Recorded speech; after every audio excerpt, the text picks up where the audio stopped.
Anyway, I am Scott York, Executive Director for the Committee for Dulles and the Troublemaker here. So, why I have a captive audience here, I'm just curious. Behind me is displayed our proposed new logo, so I'm curious what people think about it. Love it. Good. Nice, All right. nice and clean.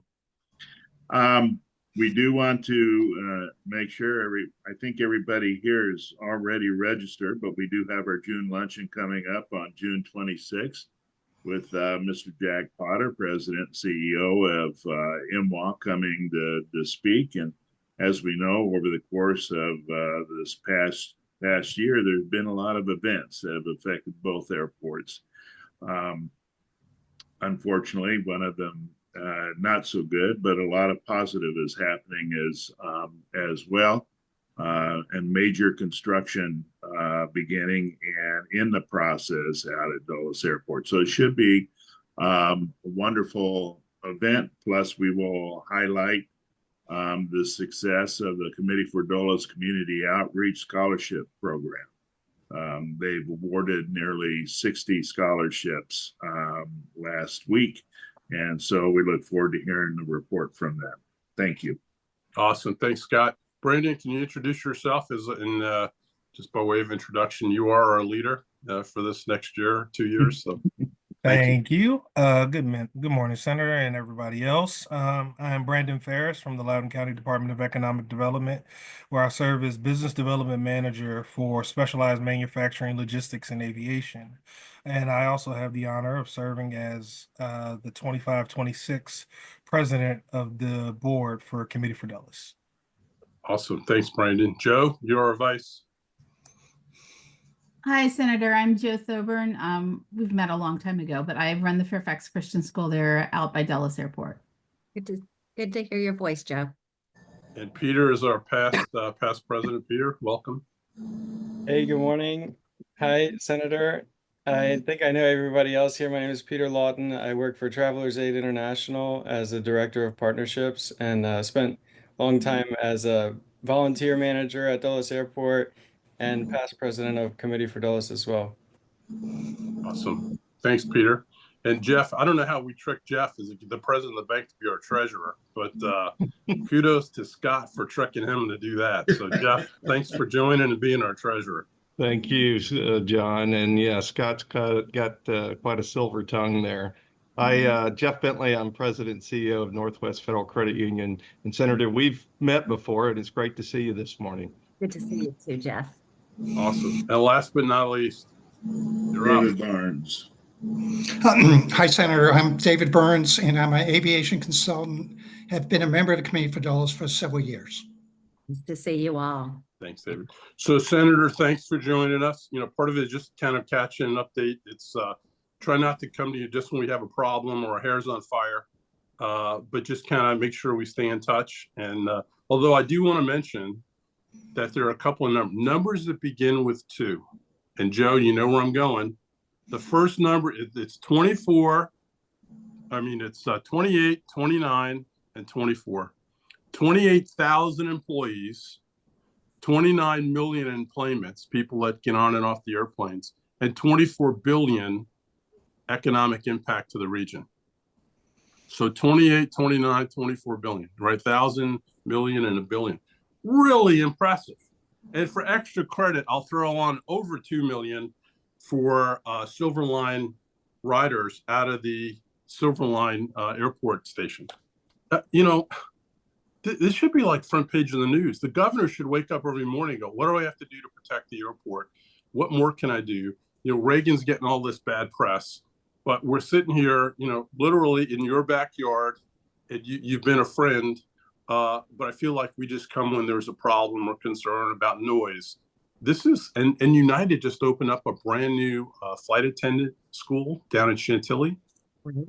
This, I mean, and if we were on fire, you know, I would say it too, but I am excited about the opportunities, right? And the things that the tools that you can provide or see at other places around the Commonwealth that go, wait a second, You know, the things we're doing down at the port or maybe down at Richmond Airport, we can do something similar here. A big employer for some tax credits or some building, maybe the cargo. There's things that we can do. So I don't want to drive us down a lane. I just really kind of share with you your thoughts after the session, what's happening and where we're going. There's going to be a new governor. So there'll be a lot of, things thrown around, hopefully good things about the airport. We want to make sure we're in the mix for future leaders about what's there, but it's really about you today. And, starting off with just saying thank you for being here. Thank you for all your support and welcome. Well, I appreciate you inviting me on. I love to keep in touch with what's going on with Dulles, and your committee is a real asset to not only the airport, but also our surrounding communities. And I appreciate you all. I would say that we are in a real wait and see pattern with what's going on at the federal level. This year, the governor took a sizable amount from what had been allocated and passed in the budget to basically hold on in the event that we did have a serious downturn. And from what it looks like with, from healthcare to education to broadband, it looks like we are going to see a pretty significant reduction in funds coming from the federal government, which, as Virginia has a robust economy and AAA bond rating, I expect that we will weather the storm, but it's going to be a little bit of a tightening of the belt over the next few years. I have a feeling. I sit on the SJ28 study, which is a piece of legislation looking at how we shore up permanent funding sources for Metro, and was very excited to hear you say that 2 million people have used it to get to Dulles. This is my cat, Mr. Darcy. He will pop in. I have 3, so they might all visit while we're talking today. But we are working, it's legislators, it is people from NVTC, it is some local government officials working together to explore options for long-term funding. And we're looking at revenue increases in certain areas, but we're also looking at the broader picture, so that we are in concert with the rest of the compact, which is Maryland, DC, and Virginia. And that work is ongoing. I also have been hearing that there are efforts around the whole transportation system, around trying to make BRT, bus rapid transit, step in where we're not going to be able to add Metro. So it could be that a BRT coming to Dulles might be a good option, and I would encourage you all to explore that. I'm interested in hearing what you all really want to talk about as far as just the legislature or, the forecast. We have an election this coming year, the entire General Assembly.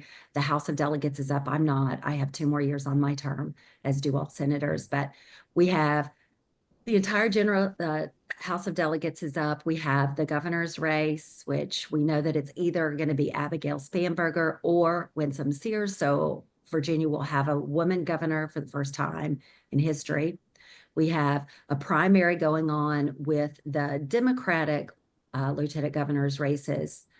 And what I'm hearing in the news is there might be a write-in candidate to attempt to get in on the Republican side. And then on the Attorney General side, we have Jason Miyares running again, as well as we have 2 people in a primary on the Democratic side. So a lot of unknowns. I'm interested to hear where you all are on everything and what issues are important to you. And would love to see what direction y'all want to go in our conversation. I could just throw a bunch of numbers at you, but I think that's kind of dry and boring. So I'd rather have a back and forth and be able to answer questions, or, have you tell me what you are hoping to hear about. Awesome. Well, I've got some queued up, but I'd rather go last. So right. if anybody else, because I get to do this all the time, but I want to give folks a chance to jump in. David? I can't think of a specific question. Okay, you're Yeah. good. Yeah. Scott? Okay. Well, first of all, maybe since the Republicans are confused with the lieutenant governor's race, maybe I ought to jump in as a write-in. You know, you never know. Yeah. Just out of curiosity, what, if anything, do you know at this point going on in terms of transportation improvements in and around the airport? Yeah. Obviously, there are some key intersections that are challenging, like 606 and 50. And 28's been improved, and it is nicer than what it is. So I'm just curious if anything, and also with respect to public transportation. So just out of curiosity. Sure. So I sit on NVTA, which is the body that does a lot of the funding for transportation. So I'm pulling out, we just had a meeting last week. One of the things that I think is interesting is Evergreen Mill Road, which is on the, kind of comes towards the airport from the Loudoun County side. Yeah. The design is being paused and updated. Traffic analysis are being performed, resulting in a delay as far as the process on that. I know that there has been a conversation around 606 and the Sterling Drive, and that seems to be slowing down as well. So some of the localities are a little behind in their planning and putting their packages together. We are watching and waiting to see where they are. As far as Metro, again, ridership is way up. Safety has been improved. I heard something this morning. I was talking to the president, Randy Clark recently about the automated trains, and they're working on trying to increase safety, talking about possibly putting up like screens like you have at Dulles so that nobody can fall in. That's something that they're considering as a safety measure. I did hear on the radio this morning, and some of you all might have heard it too, is that they're talking about slowing down the automation process again because they're still worried that it's not quite ready for prime time again. And the state, as far as funding, we put in the another $3.3 million this year. Last year we had to we agreed to get some one-time funding that should get us over the hump for right now. But again, our real mission on the SJ28 study is in finding a long-term transportation funding plan. And we continue to look at a variety of revenue sources. I've been really outspoken on saying that this should not be borne only by the region. This is an asset to the entire Commonwealth and to the general economic welfare of the entire region and Virginia, and that we already have so many taxes and expenses put on our backs up here in the planning district 8 that it will be difficult for me to support anything that does not have a shared responsibility beyond just our neighborhoods up here. And we will be meeting again, I guess, next month and continuing that conversation. We don't expect to be finished with that until the fall, right before we go back into the session. And I would hope that we will have some legislative action. We're also in the process of, there's a subcommittee that is looking at our tax structure throughout the Commonwealth. And I'm hopeful that we will incorporate whatever we do in that process into the other subcommittee. The other thing that I just want to raise to your attention is that there have been a very big effort into putting a casino in Northern Virginia, into Fairfax County. It is not going forward right now. However, they have not stopped their efforts in trying to push it into the Tysons area. I do not think that's an appropriate location, considering that that's where the engine of our economic development is already, and it's already quite crowded and constrained. And I think it would unduly cause challenges for the region. But I am hearing whisperings that people are talking about perhaps other locations, which I would welcome that. And to see, where that lands. I'm not in the middle of any of those conversations. I was the person who said, this cannot happen. But I've not been invited into any of the meetings. So, yeah. Anecdotally, I don't know, Senator, if you know or not, we actually moved our offices recently. We are now out at the airport. Okay. So consequently, I get to visit the terminal a lot more, walking through the tunnel, and it's great to see the number of people who are going on and off Metro. It used to be when they first opened up, you'd hardly see anybody, and you'd hardly see anybody going through the tunnel to the terminal. But that's not the case anymore. So it's great to see that it's heavily used and growing. It is really great. And my understanding, Randy Clark told me that we are back. Actually, the Silver Line has recovered. People are on in Herndon. People are going to the airport. They are using it not only 9 to 5, but all throughout the day and the evening, because the traffic patterns are just different for folks now. And folks are definitely using it to go to and from the airport. And that's really exciting to see, and was a wonderful investment for the region. And we use it to go here and there. So yeah, it's good to see that. And I appreciate you all for advocating for it.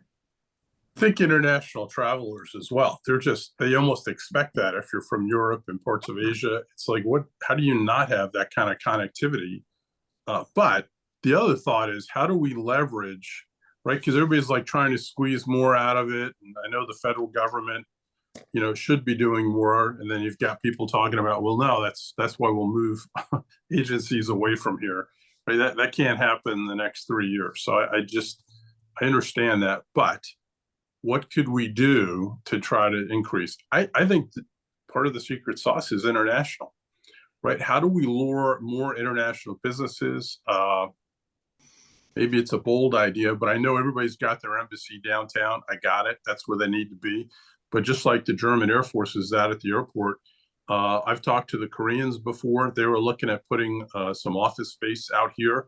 Why don't we make a push for all the international delegations to have meeting space, have an office out in the Dulles region by the airport, on and off, easy access. They can jump on the metro to go down to the embassy if they have to. Right, those are tax dollars that maybe we create an incentive to start it, and then find a way to tax it and put that right back into the airport and those kinds of investments, or to the metro. I know also cargo is something we've looked at. I'm not sure if you've heard much about cargo. We've been working with VDP. Really appreciate their forward leaning, thinking about some other ideas. Just curious if you've heard much or gotten briefings on the cargo at the airport. I haven't gotten any since the last time we talked about it. I think it is a great idea. Again, we need the road infrastructure to be accessible on that end of Dulles, but I have not had a conversation of renewing that information. I also remember that we talked about like drone delivery and using Dulles as that landing pad, and continue to think, that's another potential revenue generator as well. And I know that recently the airport just put in a whole solar farm, or is in the process of doing that still. And would love to hear how that's going. I have not gotten an update on that. So much of what we're doing right now is waiting and seeing where we are and where our revenues are going to land in this next year. We're going to go back into special session in September to consider, what the situation is. We are expecting that it's going to potentially change. So, Wow, that's have you done a September session before?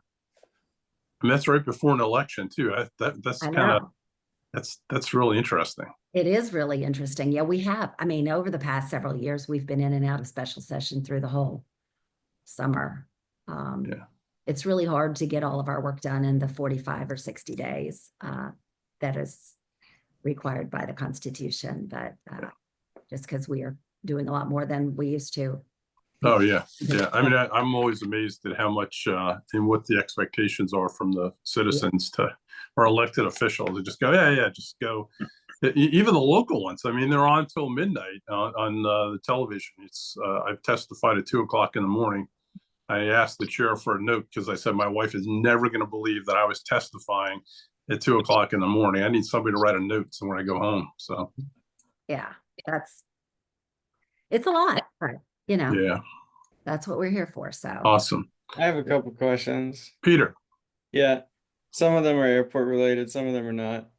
One is okay, all right. I was looking at this story of the governor like redlining 900 billion, was it? No, no, is it that much? No, 900 100 million. million. Yeah, 900 million, almost $1 billion worth of the state, what you guys had appropriated. Mm-hmm.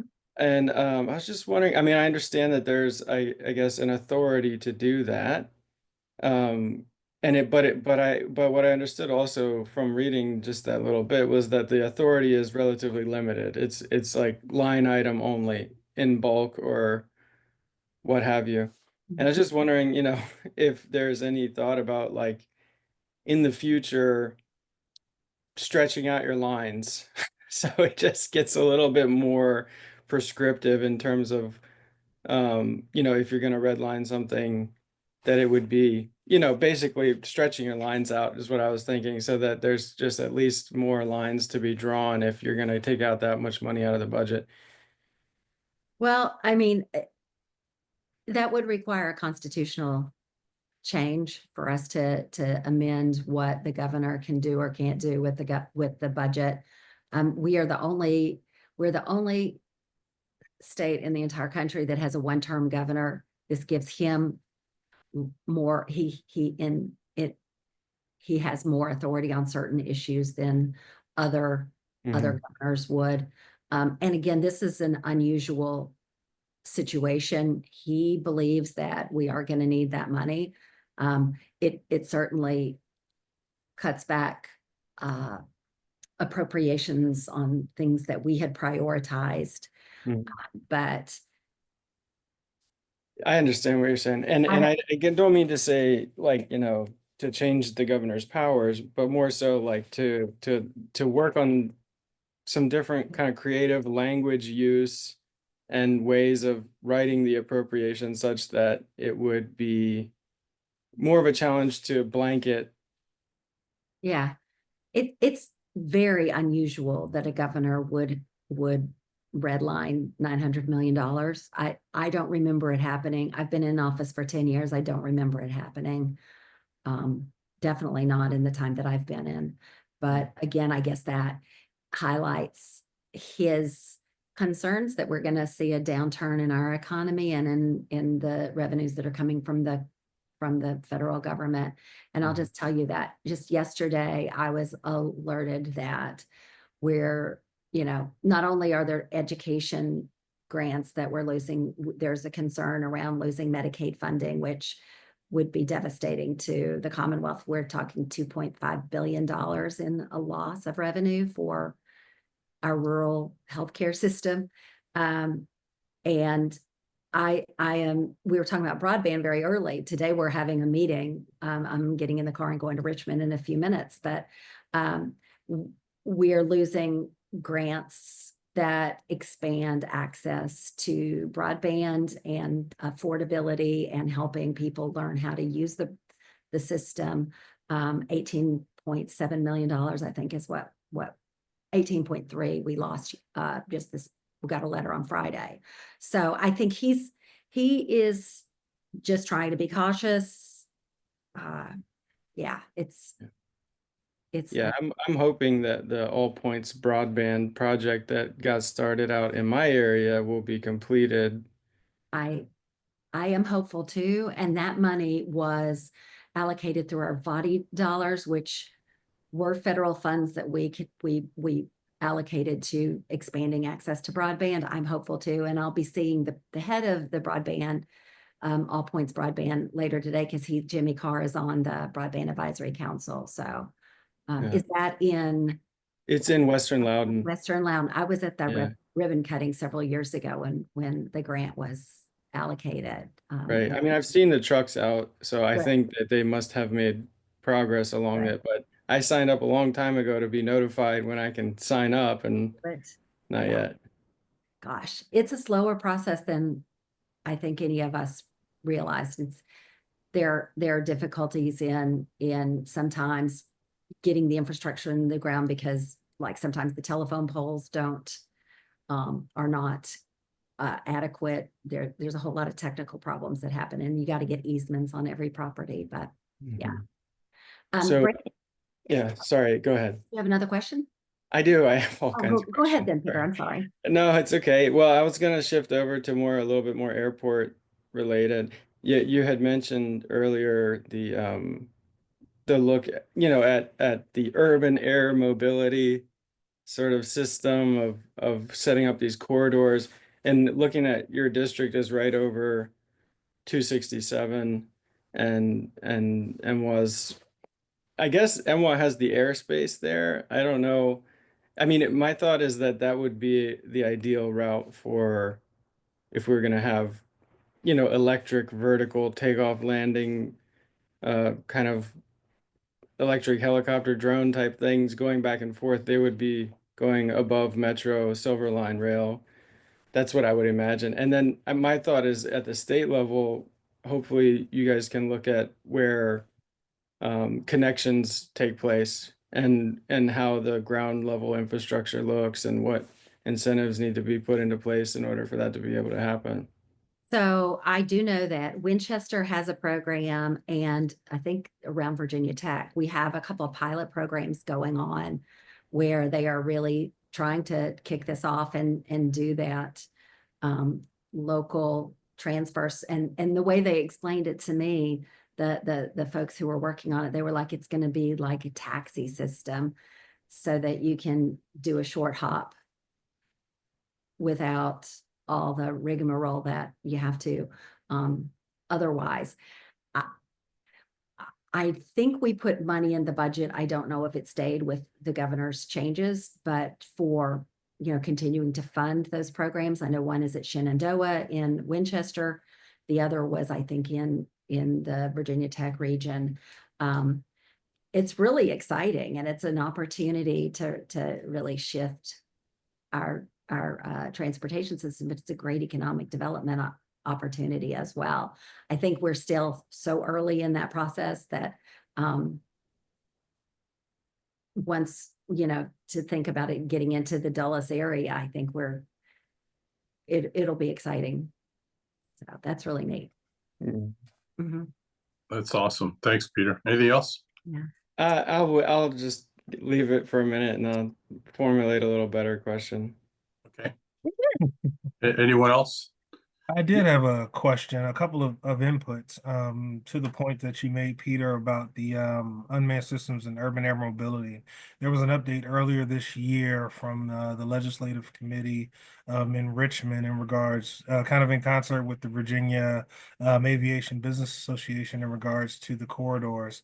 And Senator Boysko is correct. They are testing corridors between Richmond and Western Virginia and Virginia Tech all the way up to Winchester. They're extending it to Stafford with the hopes that it could soon extend from Stafford. Actually, our hope is to have it go to Western Loudon to accelerate. That's kind of our hope, as we don't cross into the CIFRA yet.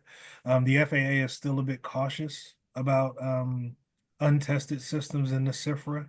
So unless Dulles makes a firmer push for it, we probably won't see it until the FAA makes a decision to cross those lines. But yeah, it's definitely something that's happening with Joby having a headquarters in Washington, D.C., and a couple of the other folks kind of sniffing around. It's gonna happen. It's just they're cautious right now. My question for you, Senator, just to adjust the timber a little bit. I know you've been very supportive of workforce development programming and things like that in and around the state, but particularly in Northern Virginia, we've been between us and Fairfax County, Prince William, have been focused on attracting specialized manufacturing and kind of the high dollar manufacturing jobs. What efforts have you seen internally, or kind of what's your vision for us continuing to try to attract those types of jobs as we leverage the relationship we have with a highly technologically based local economy plus the airport? Yeah, George Mason University is working on expanding training opportunities and working in concert with several private industry leaders in the area. And Nova is kind of working along the same lines. I really love the synergy that we've created with our higher education and our business community to address what the actual market needs are, as opposed to just trying to guess for it. So that's one thing, is that I know that they're working actively together with the business community to address. We also have our trades that are working in that same realm to increase capacity and ability to take on those needs for new commerce, whatever the issue is. But I mean, with our area, which is, as you said, highly educated, highly technical, we are really positioned well to be able to take on some sort of a high-tech manufacturing, and especially like in Western Loudoun, or even in Rappahannock or another region. And again, we have different regions around the state that focus in on what their economic development is with our Go Virginia. I am not a part of that, but we do get reports from time to time. What specific manufacturing are you talking about? Like, I mean, like, we know that the Micron and the chip manufacturing in Prince William has that contract, but what are you talking about specifically? Specifically here, I personally have been focused for the Loudon side. I've been focused on robotics and automation, kind of really leveraging the data center infrastructure, the high bandwidth, the access to power and water and natural gas resources that would support automation along those lines. So it's my hope that outside of Boston or, Texas or California, there isn't really a mid-Atlantic hub for robotics and automation. And maybe that's something that could grow here, kind of again in concert with the airport. That is definitely something that we should talk to. And as the chamber, right? Like, so John is also with the Dulles Chamber. I think you're still with them, right? Sort of. But, our different chambers of commerce, the Northern Virginia Chamber, as well as the regional ones, that would be something I think to really generate some energy around, and then come back to the Virginia Department of Economic Development to really see where we are and what we can do. But I think that's a good idea. Thank you. Yeah, we are unique. We are unique in our talent and with the number of data centers, as you mentioned, and just the capacity of the innovation in our area. We're really the best we're really best on the East Coast, I think. So. Well, it's interesting. I was back in the military. I got a few years wearing a uniform. I was in Las Vegas for a conference. It was work. And I see this airplane taxi next to us, a little white airplane, big, actually a 707, pretty big airplane. It's like, what? Doesn't have a name. Who is that? They're like, oh, those are the workers that go to Tonopah every day. I go, what? There's this area place over by Las Vegas. They literally live in Las Vegas area, get on an airplane, and we fly them up to Tonopah, and they go to work, and then we fly them back at night. It's commuting. Instead of getting on a bus or rail, they fly. In the back of my mind, I'm always thinking, if we could do a flight from Roanoke, get the folks from Virginia Tech or Southwest, or take a bus, are there things, does that make sense? And then I was like, yeah, maybe not. But then I read about FedEx, right? They've got their facilities. They literally bus people in early in the morning, and they've got this whole network of folks that they don't have enough employees. And so how do we do that? And so we've got over 80,000 jobs. I don't know what the current number is, Brandon, but I know I've seen the number around 80,000 open jobs in Northern Virginia. We want to be the economic engine. We are the economic engine for the entire Commonwealth. How do we help the rest of the Commonwealth, right? It's not the Northern Nova and Rova, right? The rest of Virginia. How do we help them? How do we get them connected? And I think there are opportunities. This work from home is one thing that always had the potential. But I think, finding that we can get together and collaborate, maybe there's something there instead of building more rail or creating long-term buses. Maybe we can get people to fly up just like they do in other places. It works. I mean, that's an exciting idea. Do you know what the cost would be for a daily flight that is just uniquely? Yes. So the answer is no, and off the top of my head. I mean, I used to do all the aviation stuff, but I tell you what, I know there are folks around here that require certain classified clearances. A lot of those are up at NSA. Boy, if you could get folks, they would put people on a helicopter, fly down here to get those clearances, right?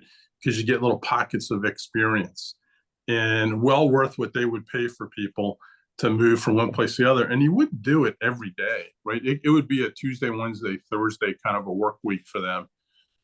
So that's the thing where you can make it affordable. Again, the intention is to drive. You're not stuck in Southwest and complaining about it or what you're doing down in Danville. I remember talking to the head of the chamber down in Danville. How do we collaborate? How do we work? There's something, the connection, just like, you kind of talking, Peter, about those connections, those hubs. The Centerville, right? The Centerville was nothing more than a crossroads.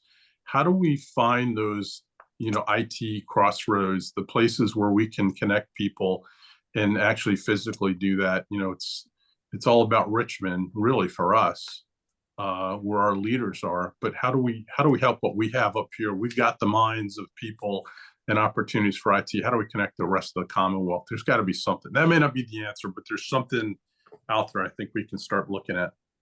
Yeah, that's again one of the things that I really enjoy about you, John, is that you are always thinking out of the box and not letting just things constrain your ideas of what is possible. Yeah, that doesn't work so well at home. My wife's like, oh, enough, I got it. Hey, so Peter, go ahead. Got one. Yeah. It's becoming more noticeable over time, and you read about these things too, where there's just a huge amount of corporate office space that's laying empty in our region, and probably growing amount of that. I would imagine even when you've got corporations moving in, they're there a couple of days a week, maybe, they're not using as big of an office space. So anyways, there's a lot. I mean, you drive around Eastern Loudoun, you drive around Western Fairfax, there's just several mid-90s or early 2000s constructions of large corporate office spaces that don't look occupied. So my question about that is really like, is the state looking at any solutions to repurpose those places or rezone them so that they can be, formulated for different uses? Yeah, so those are mostly local government decisions around their land use. And Scott would know this as the former chair of Loudoun. But yeah, as I speak to county supervisors in Fairfax specifically, I am hearing that the commercial real estate is down, but I think when you compare that to other parts of the Commonwealth, we're still above water on a lot of it. We're definitely going to have to, I mean, as we talked about earlier, we're definitely going to have to tighten our belts around here and look at new ways of keeping our economy going. Again, Fairfax County and Loudoun County are economic engines for the entire state. And I don't have a crystal ball to say what's going to happen, but I know that there have been requests to move more of the real estate to alternative. I mean, some people are talking about, if you go to Dulles Town Center, right, like they're renting out space. I was there this weekend. They were renting out space that used to be a store now for a huge community event. They are getting more creative about the way they're using their real estate. There have been ideas about moving commercial to residential, and making that into more workforce and affordable housing for individuals. I just feel like we're in a shift just on so many things that I'm a little more cautious than John is. I tend to sit back and watch a little bit and try to get the lay of the land before I'm ready to say this is what we're doing. And so I'm glad that there are people like you all pushing for innovation and change. You've got to vote on it. Joe, we're wrapping up. Yeah, I have a quick question here.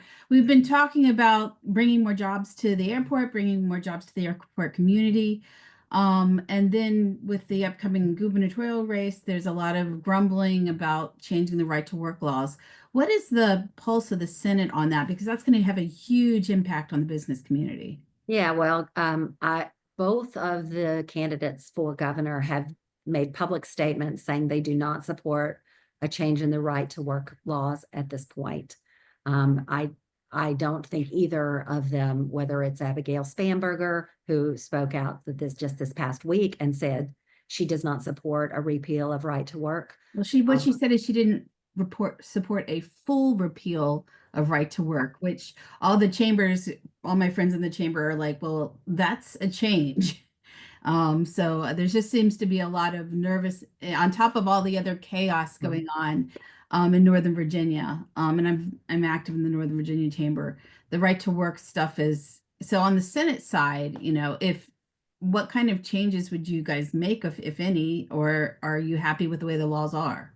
I think it would be a very unusual step to see us completely repeal it, or even, I mean, there was a more expansive, I support collective bargaining for localities, which has been done at some of the school boards, and the firefighters.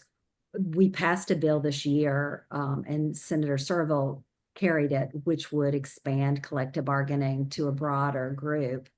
I don't know how we would get much more than that. And again, the governor vetoed it. I don't know where Abigail Spanberger, or I don't think that Winsome Sears supports even that.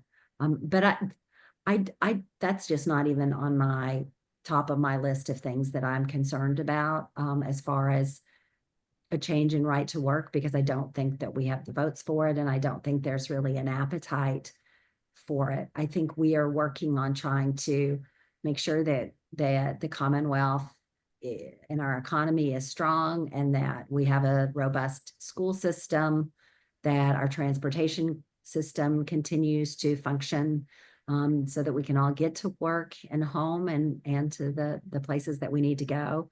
And that we have a good, we maintain our broadband. Those are the things that I'm working on. I've not heard a lot of conversation about the other. And as you know very well, right, people who are talking about what's going on in a campaign sometimes inflate ideas. And then when it's time to actually govern, they see that perhaps when stakeholders raise concerns, they alter what they had Common sense comes to play. in planning. Yeah. Senator Yeah. Boysko, thank you so much for your time. This has been wonderful. If I could put some other topics, just so you remember that, human trafficking, we've got so many different hotels that are part of it. I know Delegate Delaney is passionate about it. You've been supportive. It's something we need to be aware of. We understand that. We need to do more as a committee for Dulles.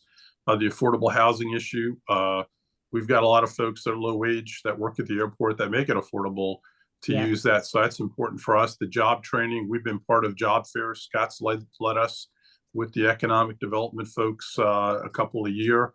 And also, just as a reminder, we gave over $60,000 in scholarships to employees, and which included trades this time. So it's not just for universities. And so we're looking at the broader effort. I just want to let you know that the Committee for Dulles is out here. A lot of your constituents, all your friends, and we look forward to working with you and making Dulles, a premier place, global, beacon for the rest of the world.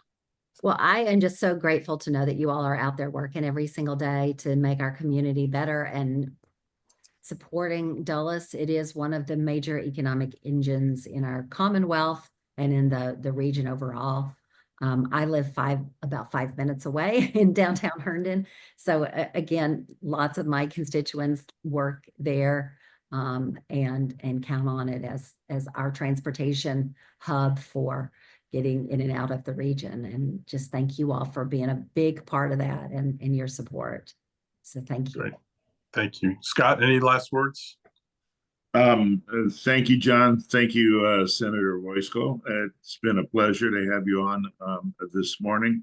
I do want to react a little bit to Peter and just simply say, with this respect to land use, you can make a local politician only very mad when the state steps in to try to control land use at a locality.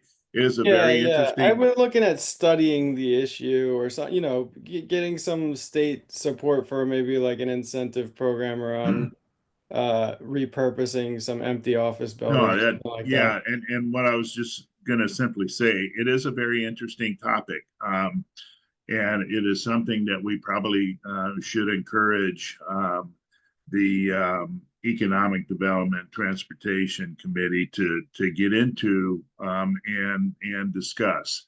I will simply say I'm kind of an advocate taking these older areas of economic development and making them more land use. Unfortunately, sometimes we get into kind of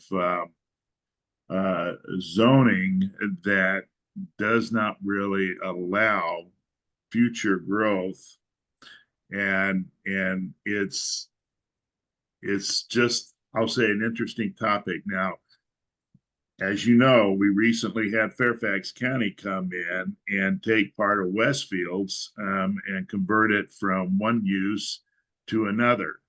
The only challenge with that, why I applaud that in concept throughout the region, because it's nice to be able to put housing near where the jobs are and et cetera. It's just that the concept of doing it underneath the flight path was, in my opinion, just stupid.